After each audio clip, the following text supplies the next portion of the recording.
خب رسیدیم سراغ سوالاتی که باید از پایه 4 حل کردن اونا رو بلد باشیم. سوالاتی که ترکیبی از چند تا عملیات مختلف ریاضیه. برای حل کردن این سوالات، برای اینکه این ترکیب عملیات مختلف در ذهنتون بمونه، از این نردبونی کمک میگیریم به اسم نردبان مهربانی که پله‌های مختلف اون ترتیب استفاده از هر کدوم رو توی مراحل مختلف به ما نشون میده. توی پله اول چی داریم؟ پارانتز. خب وقتی من عبارتم رو نگاه میکنم، همیشه برای حل کردن عبارت از اول شروع میکنیم. نگاه کنید توی پله اول پارانتز دارم، پس میرم سراغ پارانتز و جواب پارانتز رو به دست میارم. 1 به اضافه 1 میشه 2. دوباره اگر عبارت رو نگاه کنید، یک تقسیم وجود داره، پس جواب تقسیم رو به دست میارم. 16 تقسیم بر 4 مساوی میشه با 4. حالا ما تکلیف پارانتز و تقسیم رو که توی پله دوم قرار داشت مشخص کردیم.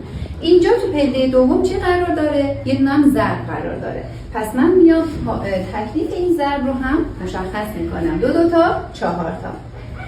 خب پس الان وارد پله سوم میشیم که جمع و تفریع اونجا قرار داره.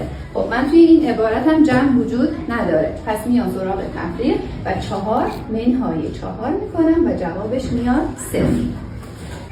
خب الان همین سوالی که براتون نوشتم رو با نردبون مهربونی که بهتون توضیح دادم حل کنید و جوابش رو توی کامنت ها برام بنویسید.